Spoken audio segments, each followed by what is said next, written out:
right, good evening. I'd like to welcome everybody tonight to another lesson in Apologetics. Tonight we're going to have a bit of a double header. We're going to do a brief lesson on logic, and then after that's over, we're going to move right into the cosmological argument. And we're going to look at the first half of the cosmological argument. Before we get started tonight, Ed Len is going to lead us in a word of prayer. Our Lord God and our loving Father, thank you for giving us this day and bringing us together this evening.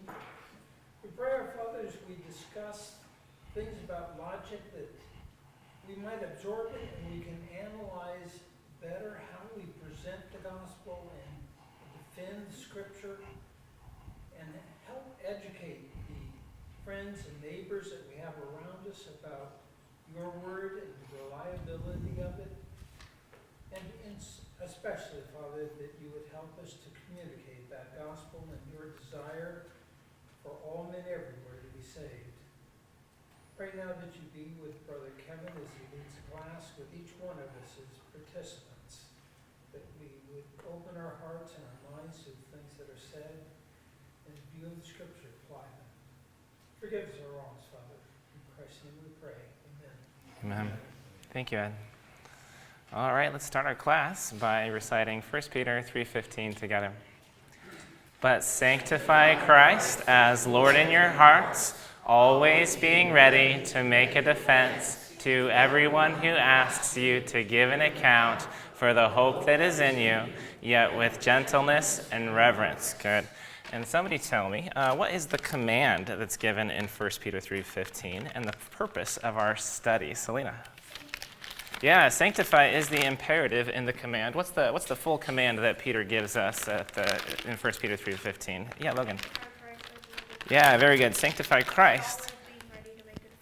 Yeah, sanctify Christ as Lord in our hearts is the command that's given in 1 Peter 3:15. And remember, we saw that always being ready to make a defense is how we are going to sanctify Christ as Lord in our hearts.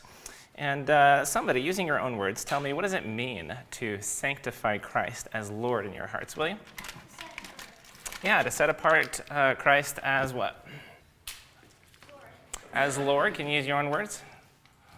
What does the word Lord mean? Master. Yeah, very good. To set apart Jesus as our master, to make the conscious decision that Jesus is the master of our lives and that he has complete authority over us.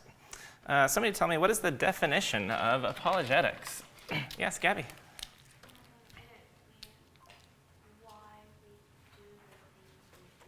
Why we do the things we do? You are on the right track. You are really, really close. It is a study of why. Yes, Connor? Yeah, very good. Apologetics is the study of why we believe what we believe. It is the study of the rational justification of our truth claims. Fill in the blank. It is impossible to live blank and blank under an atheistic worldview. Mason? Happily. Happily and? You got half of it. All right, Chase, you got it? Yeah, good. Happily and consistently under an atheistic worldview. And I am not making the claim that all atheists live unhappy lives. We all know people who are atheists who live happy lives, right? But what I'm saying is that if for all of those atheists who do live happy lives, they're doing so by being inconsistent with their worldview. Because remember, under an atheistic worldview, if you're going to be consistent with your worldview, you have to believe that you have no value. You have no objective purpose, and that nothing you do matters. So you don't have any of the things that bring happiness in this life. So you can be happy as an atheist if you want, but it's only by being inconsistent with your worldview. You can't be both at the same time. All right. Is it possible to live consistently and happily under a Christian worldview? Yes, it is. Good. Last week, we took a look at the first of 4 arguments for God's existence, the contingency argument. And I said that each of our arguments that we look at can be summarized in a single sentence. And each of those summaries are going to end with the same few words or the same phrase. Does anybody remember what phrase is our summary going to start with? Yeah, William.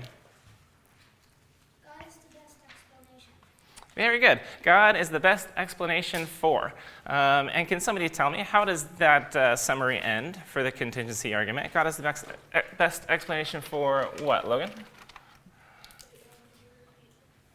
So how is this sentence going to end, this summary of the contingency argument? God is the best explanation for?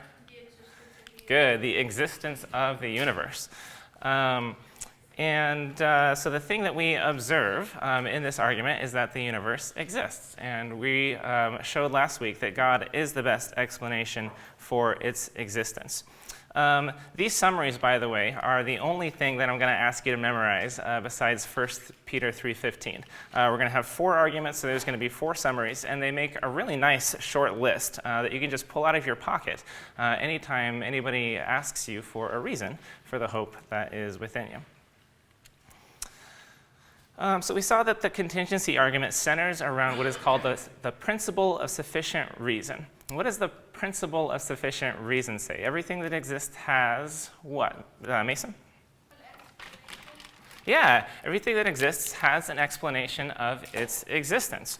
And so what we did is we took the principle of sufficient reason and we applied it to the universe as a whole. So you guys tell me, if everything that exists has an explanation of its existence and the universe exists, then what? Yeah, good. The universe has an explanation of its existence.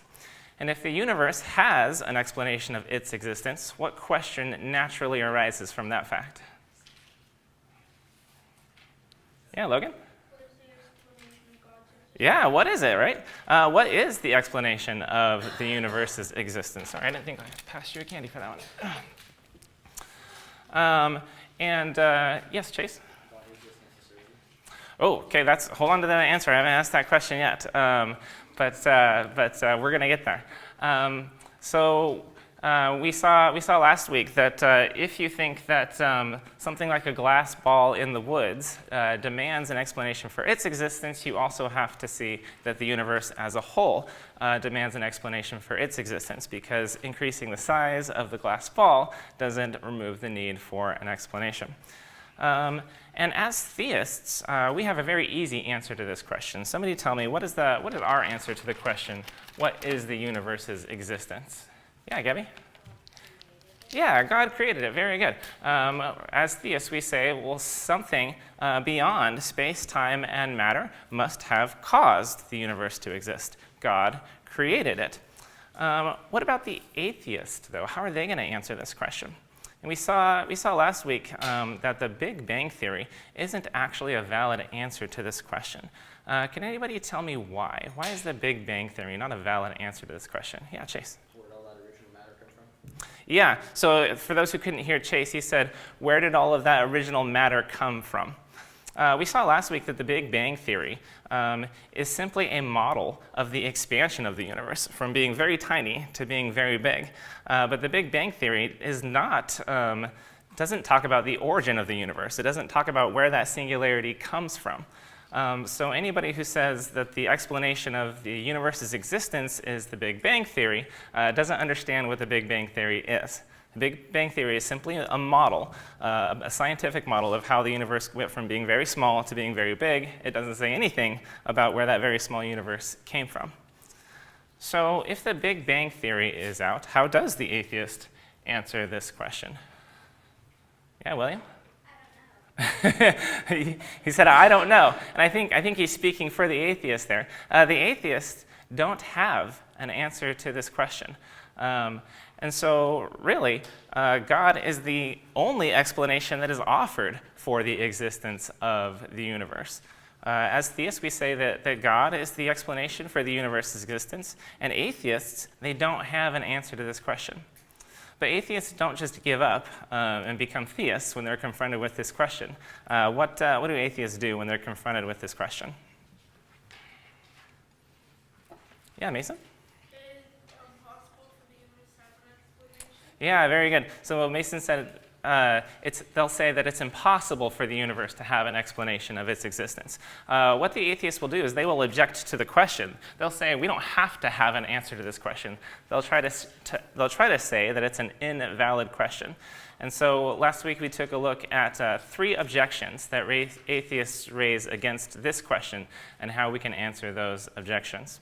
The first one we looked at was the objection, what is the explanation of God's existence? See, the atheist could say, well, you can't just say that God is the best explanation of the existence of the universe, because then God would need an explanation for his existence, and whatever created, whatever that thing was needs an explanation for its existence, and it would go on and on and on. You'd have an infinite regress. Therefore, something just has to exist inexplicably. So why not say that it's the universe that exists inexplicably?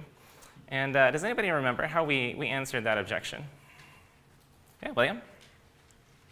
God exists necessarily. Yeah, very good. God exists necessarily.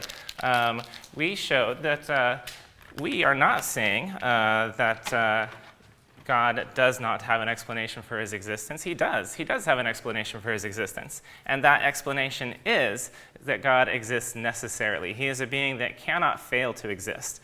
Existence is a property that is inherent to his nature. He's not caused by anything, and he didn't have a beginning. He is a necessary being. You guys have had a week to try to wrap your head around that concept. Are there any questions on that idea that I can answer at this point? Who feels like they do understand that, and they feel like that's a good explanation for God's existence? So not very many, and I get you.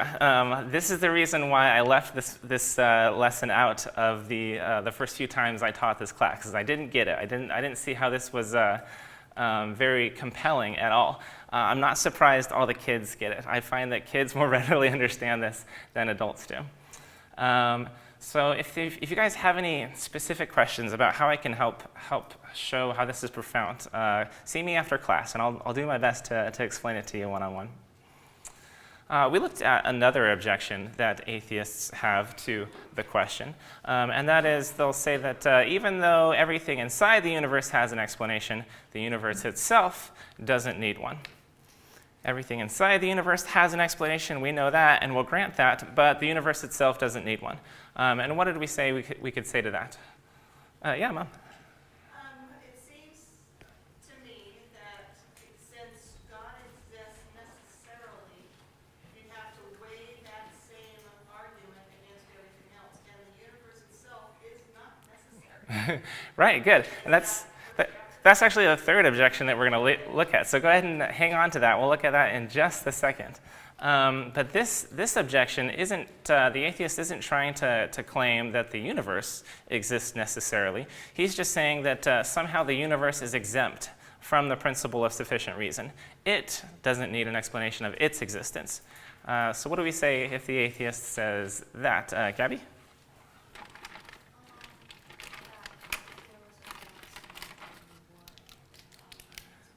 Yeah, I like that. Yeah, very good. So Gabby is referring back to the illustration with the glass ball, right? The glass ball illustration shows that the universe does need an explanation of its existence. That's a good answer, but it's not the one I have up on the screen. Does anybody know how we can respond to this? Megan? Yeah, very good. We can simply ask the atheist, well, why not? Well, what is your justification for exempting the universe from the principle of sufficient reason? Without a justification, the atheist is committing what's called the taxi cab fallacy. They're saying that everything leading up to the universe has an explanation of its existence, but when you get to the universe itself, well, that just doesn't apply anymore. And you can't do that without a reason why. Why think that the universe doesn't need an explanation for its existence? And so we looked at one possible attempt at justification for that claim, and we showed why that was invalid. And then finally, the third objection that we looked at to the question was the objection that Mom brought up and that David brought up in our last class. What if the atheist says, okay, well, if you say God exists necessarily, then I say then the universe exists necessarily. How do we answer that question? Yeah, Mason? The universe clearly exists Yeah, very good. The universe clearly exists contingently. To say that the universe exists necessarily would be to say that all of matter exists necessarily. It's to say that every single subatomic particle in the universe had to have existed, and there couldn't be one less or one fewer subatomic particle in the universe, which is impossible to justify.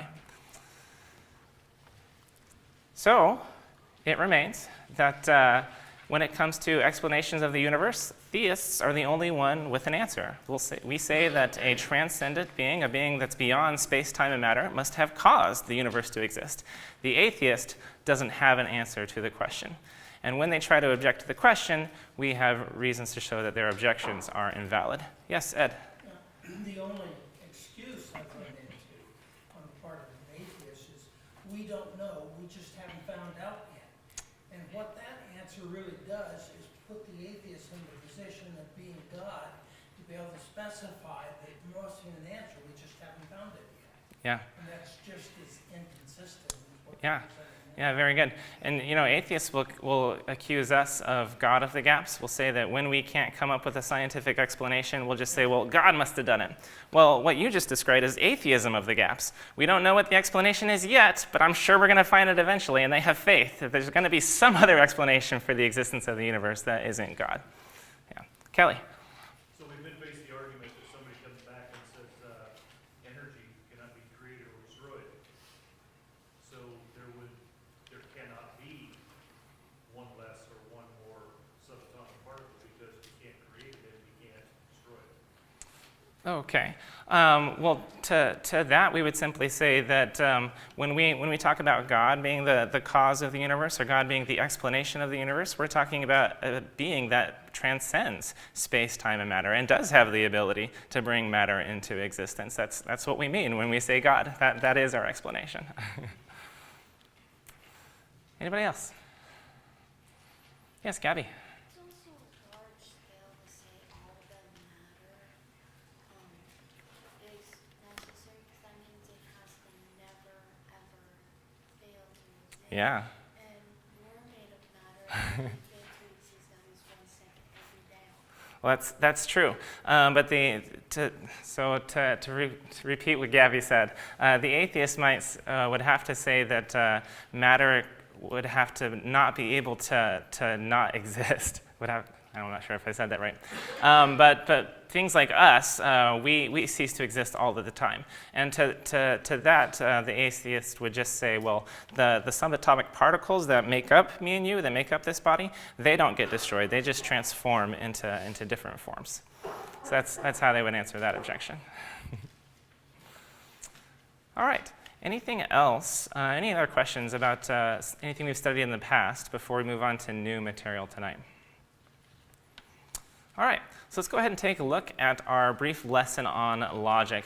Now, logic is something that we all know intuitively. I'm not going to be teaching anything you guys don't already know, but this lesson is just to help us clarify and to organize what we already know about logic. So the rest of the arguments for God's existence, we're going to put into syllogisms. Syllogisms just make your steps of your logic clear. They make your arguments easier to remember. So consider the following argument as expressed by a syllogism. This is what we mean by a syllogism. In an argument, steps 1 and 2 are called premises. Who can tell me, what is step 3 called? Say it again? Yeah, step 3 is the conclusion. So steps 1 and 2 are premises. Step 3 is a conclusion. Now, logic is an expression of the mind of God. It describes how a supremely rational being reasons. And there's only about 9 basic rules of logic. And this argument follows this rule of logic. 1, if P, then Q. 2, P. 3, therefore Q. So in a rule of logic, P stands for a proposition, which is just an idea or a concept. And Q is just the next letter after P. It's another proposition. And so these things work the exact same way as variables do in algebra, like X and Y work. P and Q are kind of like variables for the syllogism here. In this argument, can somebody tell me what is proposition P? Yes, Logan. If something is a man. Yeah, if something is a man. Proposition P is if something, or something is a man, right? How about Q? What is proposition Q? Yes, Connor? Yeah, something is mortal. Okay, so proposition P, something is a man. Proposition Q, something is mortal. And you may notice that premise 1 is phrased rather awkwardly. When we talk, we don't say, if something is a man, then it is mortal. Usually it will be expressed like this: all men are mortal. And because those two statements are synonymous, this argument still follows this rule of logic.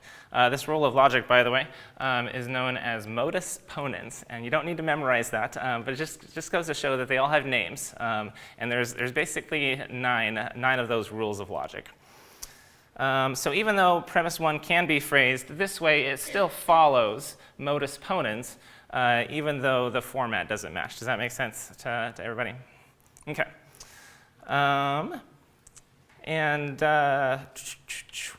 When an argument follows one of these 9 rules of logic, that makes it a logically valid argument. It's a logically valid argument if it follows one of these 9 rules of logic. And a logically valid argument, the term logically valid doesn't necessarily mean that your conclusion is true. It doesn't necessarily mean that you have a successful argument. What it means is that it follows one of the 9 rules of logic. But a logically valid argument does have a sort of power. In a logically valid argument, if all of your premises are true, then your conclusion is necessarily true. As long as you follow one of these rules of logic, if your premises are true, your conclusion will necessarily be true by that rule of logic. And it just means that the truth of the conclusion flows necessarily from the truth of the premises. And the inverse is also true. If one of the premises in your argument is not true, that means that your conclusion is not necessarily true. Doesn't mean that it's false, but it means that it's not necessarily true. And this is easiest to see in an argument that has an obviously false conclusion. So consider this argument. Number 1, all men are blue. Kevin is a man. Therefore, Kevin is blue. Now, is this a logically valid argument? Yes, it is. Why is it logically valid? Because it follows the rule. Very good. So this is a logically valid argument. Is the conclusion of the argument true? No. Why not? Because not all men are blue. Very good, because premise 1 is false. The conclusion, we ended up with a false conclusion because premise 1 was false. But can you guys see that if premise 1 were true, that the conclusion would be true then? Yeah, if premise 1 were true, then the conclusion would also be true. And so that just goes to show that when you have a logically valid argument, if your premises are true, then your conclusion is necessarily true. Let's take a look at another example using a different rule of logic. This argument, 1, Lucy is either lying or telling the truth. 2, Lucy never lies. 3, therefore Lucy is telling the truth. This is the argument that's towards the beginning of the book, The Lion, the Witch, and the Wardrobe. Lucy has just come back from a magical kingdom, which she accessed through the back of the wardrobe. She tells her siblings, and they think she is lying. They don't believe her a bit. And the professor gets wind of this, and he talks to them, and this is the argument that he uses on them. Lucy is either lying or telling the truth. 2, Lucy never lies. 3, therefore Lucy is telling the truth. This argument follows this rule of logic. 1, P or Q. 2, not P. 3, therefore Q. And this rule of logic is called disjunction. And this is more commonly known as the, well, do you guys know? What is this? This is the process of elimination. The first premise just lists all of the possibilities. The second premise gets rid of all of the possibilities except for 1, leaving that the only logical conclusion. And so, once again, since this is a logically valid argument, if the premises are true, then the conclusion is necessarily true. Here's another example of an argument that has an obviously false conclusion. 1, Kevin is either at home or at work. 2, Kevin is not at home. 3, therefore Kevin is at work. Now, is this a logically valid argument? Yes, it is. Good, because it follows the rule. It follows one of the 9 rules of logic. Is the conclusion of this argument true? Am I at work? No. Why is it false? Because premise 1 is false. I am not always either at home or at work. Sometimes I'm at the church building, right? And other places too. But could you see that if premise 1 was true, that the conclusion would be true? Yeah. So that shows the power of a logically valid argument. A logically valid argument forces your opponent to engage with the premises. If he grants the premises of your argument, then he has to accept the conclusion. It doesn't matter if he doesn't like the conclusion, if he has other objections to the conclusion. As long as he grants that the premises are true, then he has to accept the conclusion. But this sword cut both ways, because this also means that your opponent can deny a conclusion simply by denying any one of your premises. See, no premise can be proven with 100% certainty. The only statements that can be proven with 100% certainty are those that are true by definition, and I brought this up last week. The statement, a square has 4 sides of equal length, is 100% certainly true, because it's the definition of a square. That's what a square is. Anything that's not true by definition can only be true to a certain percentage of probability. And so the determined skeptic can deny any premise he wants to, as long as he's willing to pay the price. The determined skeptic can deny any premise he wants to, as long as he's willing to pay the price. Well, what is the price of denying a premise? I'm glad you asked. Let's consider this argument once again. 1, all men are mortal. 2, Abraham Lincoln is a man. 3, therefore Abraham Lincoln is mortal. So let's suppose you had a skeptic who didn't want to accept the conclusion that Abraham Lincoln is mortal. And so in order to deny the conclusion, he decides that he's going to deny premise 2, that Abraham Lincoln is not a man. Abraham Lincoln was just a mythical figure. Now, does anybody see now what the price of denying such a premise would be? What would you think about a person who said that Abraham Lincoln was just a mythical figure? You'd think they were crazy, right? So the price of denying a premise with a high degree of probability is actually social. It makes you look crazy. It makes you look positively irrational to deny a premise that has a very high degree of probability.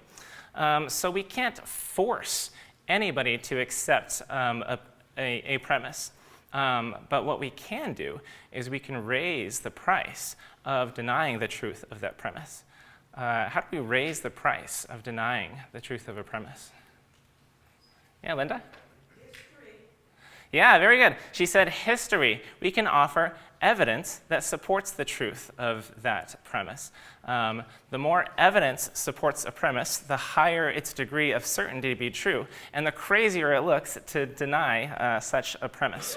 So even though we can't force anyone to accept a premise, we can offer evidence that supports that premise in order to raise the price of someone denying it. And if your opponent is still willing to pay that price, he might see why we, as rational thinking people, are not obliged to pay it. And if he's not willing to pay the price, he may change his mind and come to accept the conclusion that you are arguing for. That's all I've got on logic. Are there any questions about how any of that works? Yes, Ed? Not so much a question, Mhm. as much as a comment. This, to a Christian, actually works very well, because you can point to a lot of the prophecies that were fulfilled, you can point to miracles that were fulfilled, changed lives, a lot of the impact that a person who denied that Christ exists now has to pay the price of explaining how those things happen. Yeah. Yeah, if your conclusion is true and your premises are true, then it shouldn't be too much work to find enough evidence to support those premises. Yeah, and that makes it really hard to deny. So if we replace Abraham with Jesus? Yeah, that would be an argument that Jesus was mortal. Yes, it would. Anybody else? All right, so that's logic. let's go ahead and move on to the cosmological argument. So this is the second of 4 arguments for God's existence, and this used to be my favorite argument. You guys might remember that my first exposure to Dr. Craig's material was listening to a debate between Dr. Craig and Christopher Hitchens, a renowned atheist. And I was listening to the debate on a recommendation from Sam Bray, and had no idea what I was walking into and had no idea the impact that it would make on my life. But I remember after listening to that debate and hearing Dr. Craig's material for the first time, just being completely blown away by all of these reasons to believe that God exists. And the one that stuck out to me the most that day was the cosmological argument. After hearing his presentation of the cosmological argument, it just seemed so obvious to me that the universe must have a cause, and that cause must be God. And it's for that reason I'm really excited to share this argument with you guys tonight. I hope it's as compelling for you as it was for me. So let's start with a one-sentence summary of the cosmological argument. What phrase is this summary going to start with? I'm hearing it. God is the best explanation for.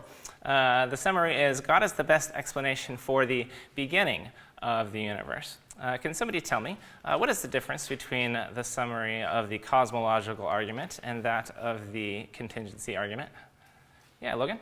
Because the contingency argument is just that God is the best explanation for the universe, but this is for the beginning of the universe. Yeah, very good.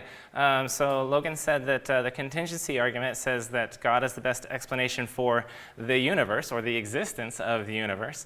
The cosmological argument says that God is the best explanation for the beginning of the universe. Last week we saw that when we looked at the contingency argument, we saw that even if the universe existed eternally, if it had always existed, that doesn't remove a need for its explanation. You still have to explain why that universe exists rather than nothing. In the cosmological argument, we're going to show that the universe had a beginning, and that God is the best explanation for the beginning of the universe. So this argument precludes the idea that the universe has existed eternally. Yes, Josiah?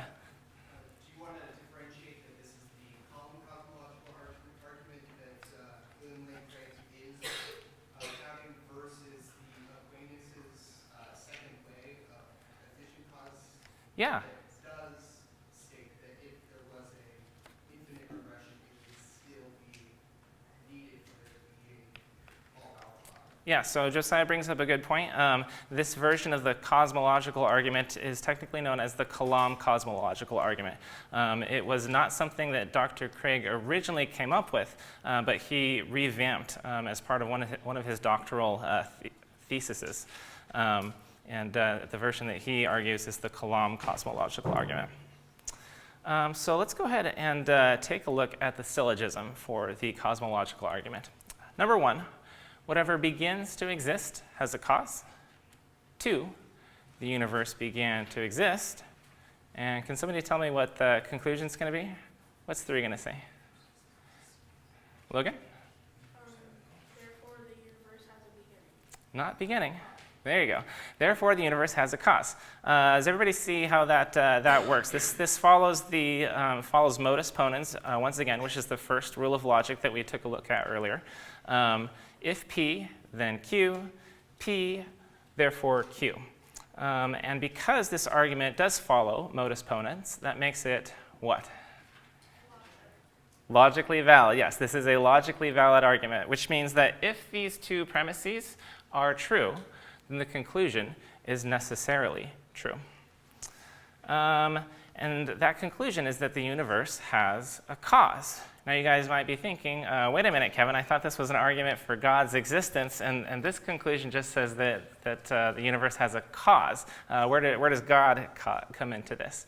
To answer that, we're going to take a look at the universe itself to see if we can draw out some of the attributes of the cause of the universe. So let's take a look at the universe itself. The universe can be summed up in just 3 things. Can somebody tell me one? What is one of the 3 things that the universe consists of? Yes, Gabby? Say it again? Stars, good. So stars are made up of matter. One of the three things that the universe is made up of is matter. Does anybody know another one?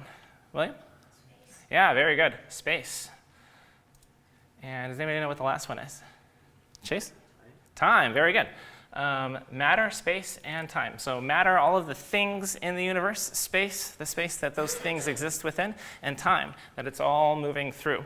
Those three things are a description of the entire universe. There's nothing else that exists that would fall outside of those three things. Yes, Nathan? What about energy? Does that fall under matter? Yeah, energy would fall under matter. Yep. Energy can be in the form of particles or waves. Either one is considered matter. Good. Yes, JC? How does time fall under an existing thing? So I'm trying to figure out, but like numbers, as you were explaining earlier, numbers being a necessity, but they in and of themselves are just a way of us expressing a concept, and is it time? Whereas matter and technically space would probably fall under antimatter, but time is a concept, not necessarily a thing. Well, I think it is a thing. Would you say that this moment is identical to a moment 1 minute ago? Those are two different things. It's not an illusion that we're subjectively experiencing. It's something real. Yes, Ed? Getting into this argument just a tiny bit, God is eternal, means he is not subject to time. Whatever rules you apply to time don't apply to God. Okay, we're getting there. Whereas for us, in the universe, it does have time because things happen. Good. Evaluate So, now versus previous. yeah, you can already see where this is going. Okay, so the whole universe is time, space, and matter. Yes, did you have something else, Grandpa? Time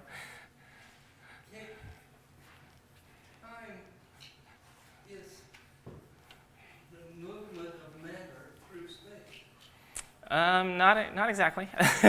And we're getting philosophical at this point. So I guess at this point I'm just going to have to ask you to trust me. The universe consists of three things: matter, space, and time. So I have a question for you. Could whatever caused all of matter to come into existence have been made of matter? No, why not? Something had to create matter because matter didn't exist. Because matter didn't exist Matter doesn't exist until it is created. until it's created. Very good. So the cause of all matter couldn't have been made out of matter. It must be immaterial. Whatever caused all of matter to come into existence must be immaterial. Could whatever caused all of space to come into existence have existed within space?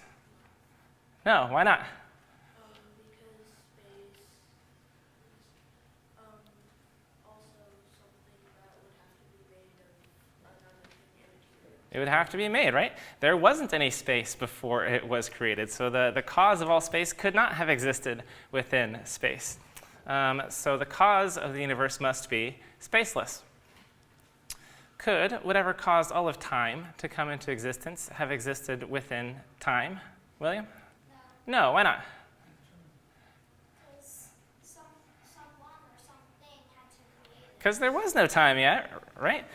Whatever caused all of time to come into existence couldn't have already been within time because there wasn't time yet. Okay? So the cause of all of time to come into existence must be timeless. So already, just by looking at the universe itself, we can already tell that the cause of the universe must be immaterial, spaceless, and timeless. Furthermore, in order to have the ability to bring those three things into existence out of nothing, it must be unimaginably powerful. And then finally, the cause of the universe must be personal, or a person. And I'll try to explain why. I'll give the explanation that Dr. Craig likes to give. The cause of the universe is immaterial, spaceless, and timeless. And I can only think of two things that fill that bill. Two types of things that are immaterial, spaceless, and timeless. One would be an abstract object like a number, and two would be an unembodied, transcendent mind. So those are your two options for something that is spaceless, timeless, and immaterial, either an abstract object like a number or an unembodied, transcendent mind. But abstract objects can't be the cause of the universe because abstract objects don't cause anything. That's part of what it means to be an abstract object. Abstract objects don't stand in causal relationships. And so that means that the cause of the universe must be an unembodied, transcendent mind. It's a person with a free will. It's not an unembodied force. It's not a something. It's a someone. Yes, Logan? A number also couldn't exist unless somebody made. Yeah, good. There couldn't be numbers unless somebody made them too, right? Yes, Gabby? What is transcendent? Yeah, so transcendent is just the adjective for beyond space, time, and matter. Something beyond space, time, and matter is transcendent. And so, just by looking at the attributes of the universe, we can tell that the cause of the universe is an immaterial, spaceless, timeless, unimaginably powerful, personal creator of the universe. What do we call that? That's God, right? Anybody. That's what anybody means when they're talking about God. So that's how this argument, even though it ends with a conclusion that the universe has a cause, is an argument for God's existence, because whatever caused the universe must be God. And I think that that's what Paul is talking about in Romans chapter 1, verse 20. Go ahead and open up your Bibles to Romans chapter 1, verse 20. We'll take a look at that real briefly.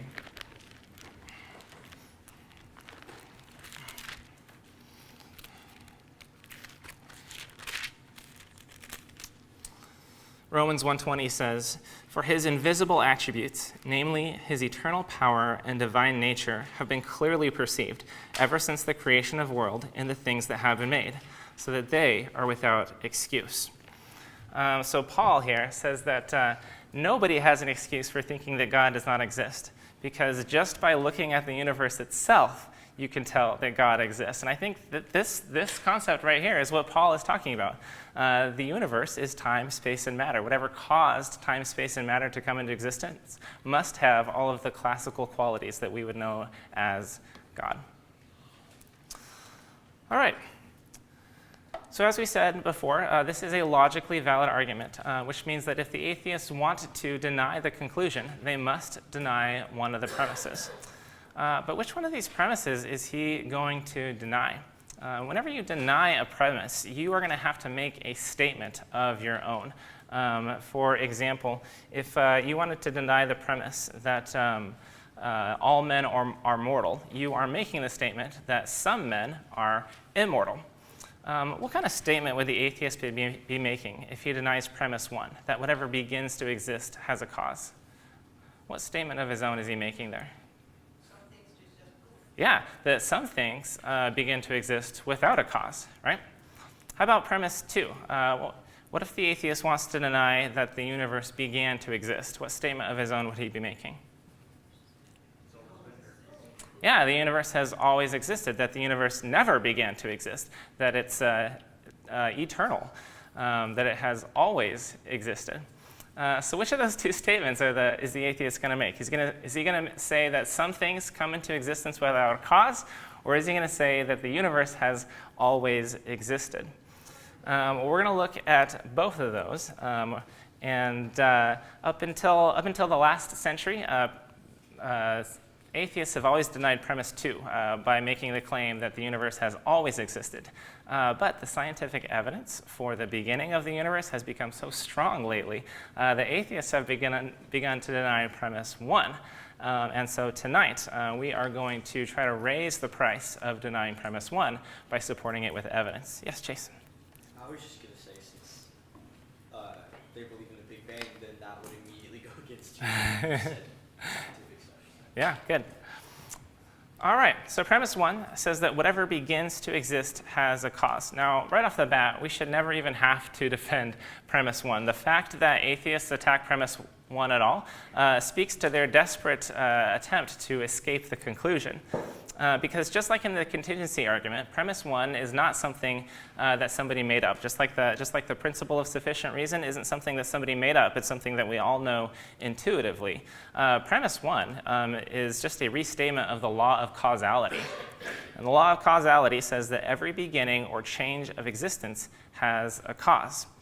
The law of causality is the foundation of all science. Science, at the root of it, is just a search for causes. And if the law of causality wasn't a metaphysical truth of this universe, then there would be no science. There would be no point in searching for causes if things could come into existence without a cause, or things in nature could change without a cause. So the fact that atheists are trying to deny premise one really speaks to how badly they want to deny the conclusion, and how strong the evidence for premise two has gotten lately. So even though we shouldn't have to defend premise one, we're going to give two reasons to think that premise one is true. Number one, something cannot come from nothing. When a magician pulls a rabbit out of the hat, at least you've got a magician, not to mention the hat. But if you're saying that the whole universe came into existence out of nothing, that's literally worse than magic, right? You don't have a magician or a hat. You're saying that the entire universe came into existence out of nothing. It's not rocket science. In fact, this idea is stated rather casually in the movie The Sound of Music. When Maria and Captain Von Trapp express their love for each other in that gazebo in that song, Something Good, Maria says quite casually that nothing comes from nothing. Nothing ever could. Right? This is easy. We all know that. And yet, sometimes you'll even have atheists saying things like, well, in quantum physics, some things do come from nothing. There's things that come into being out of nothing all of the time in the quantum vacuum. Now, I don't have the time, nor do I fully understand what the quantum vacuum is. But just in case you ever run into this response, the answer to this objection is that the quantum vacuum is not nothing. In quantum physics, the quantum vacuum is a sea of roiling energy that has physical space and physical qualities and characteristics. So if the atheists give this objection, it's a deliberate misuse of science. They're trying to trick the layman into thinking that it's true that some things come into being out of nothing, even though that's not what quantum physics teaches. When we're talking about nothing, we're not talking about a sea of roiling energy. We're not talking about space or energy. We are talking about literally not anything. And to illustrate this, I like to give the following illustration. Say I had a jar, and it was full of water, and I dumped all the water out of the jar and dried the jar so well that there wasn't a single molecule of water left in the jar. Now, is there nothing in the jar? No, what's in there? Yeah, good, there's air in there. Okay, so what if I screwed the lid on top of that jar and I hooked it up to a vacuum pump and I pumped every single last molecule of air out of that jar? It's a very strong jar. Now, is there nothing in the jar? No, what's in there? There's carbon dioxide, maybe. But no, Ed's right on. There is space in that jar. There's space into which those things like air and water could be reintroduced. The jar doesn't have nothing inside it. It has space inside it. But when the atheist says that the universe must have come into existence out of nothing, that would mean not even space. And so all of that just goes to say, when the atheist tries to give this objection, that in quantum physics some things do come into being out of nothing, it's a deliberate misuse of science in order to trick laymen who don't know any better. The quantum vacuum is not nothing, it's something. It's got space and it's got physical properties. All right, let's go ahead and move on to the second defense of premise one. If something that can come into being from nothing, then it becomes inexplicable why just anything or everything doesn't come into being from nothing. Why is it that only universes can come into being out of nothing? What is it about nothingness that makes it so picky that it only allows universes to come into existence? Why not things like bicycles, or people, or Mountain Dew, or horses, or cities, right? If nothingness lets universes come into existence out of nothing, why wouldn't it also let all of these things come into existence all of the time? How is nothingness so picky? Well, obviously, nothingness can't be picky. It's not a thing. It's not anything. It's not something that has qualities here. So if the universe could have come into existence out of nothing, then we would expect anything and everything to come into existence out of nothing all of the time, and yet we don't. And Dr. Craig says that when he presents this argument at universities, he often gets students who pose the question, well, all right, if everything that exists has a cause, well then, what is God's cause? And he's always amazed at their self-congratulatory attitude, as if they just said something really profound, like checkmate. When really all they've done is they've misunderstood premise 1, because premise 1 does not say that everything that exists has a cause. What does premise 1 say?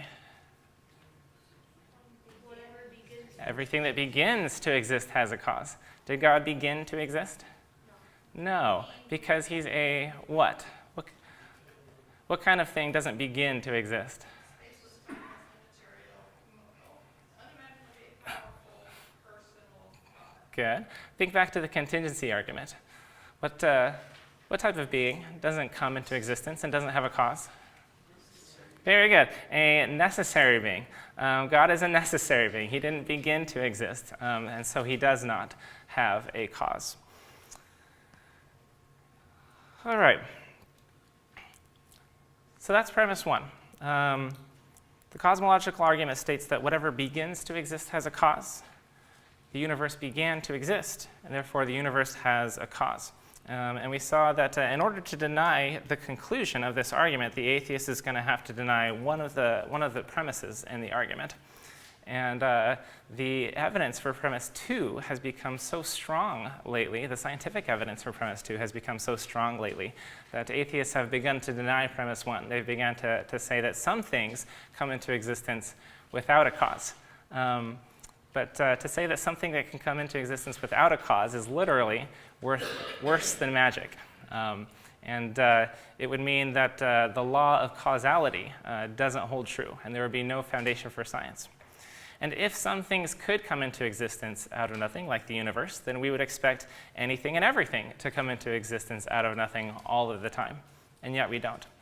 And so I think it's very clear that premise 1 is true to a very high degree of probability. I think that if the atheist's answer to the cosmological argument is to deny premise 1 and to say that some things can come into existence out of nothing, I think that is a greater leap of faith than to think that God exists. It's positively irrational to think that some things can come into being out of nothing. And so if that's the stance that the atheist is going to take, he can hardly condemn Christians as being irrational for thinking that God exists. Yes, Mom? And while an atheist isn't going to believe what the Bible says, the Christian can stand on knowing that Genesis 1:1 brought all three things into existence, into like being identified In the beginning, God created the heavens and the earth. time, space, and Yeah, it certainly does sound like that. I think that's a cool possibility that maybe that's what God intended when he had the author of Genesis write Genesis. Yeah. Yes, Kelly. It seems we have an unfair advantage because not only do we study the Bible, but we also study science behind what's going on. They're only studying science. Yeah. Yeah. They're not looking at the other half. Yeah, whoever's got truth on their side does have the unfair advantage, right? All right. Please open up your songbooks to song number 667. In just a moment, Chase is going to lead us in There is Power in the Blood. We've talked about the atheist's desperation to escape the conclusion that God exists. And you gotta ask yourself why. Why is the atheist so desperate to escape the idea that there's a God? And I think there could be lots of possible reasons, but I think a lot of time it's because They don't want to be held accountable for their actions, and because they don't want there to be a higher power out there that has authority over them. And so they'll even go to the lengths of saying that some things come into existence out of nothing in order to escape the idea that there is a God. And it's positively irrational. But how often do we do the same? How often do we hold on to the sins in our lives that are so obviously against our purpose, that are so obviously detrimental in our lives? Yes, the atheists do things that are irrational, but we do too. And so tonight, I'd like to invite you, if there's some sin in your life that you are irrationally holding on to and not letting go of, or if you haven't become a Christian yet and you're ready to give your life over to Jesus, please come forward now as we stand and as we sing.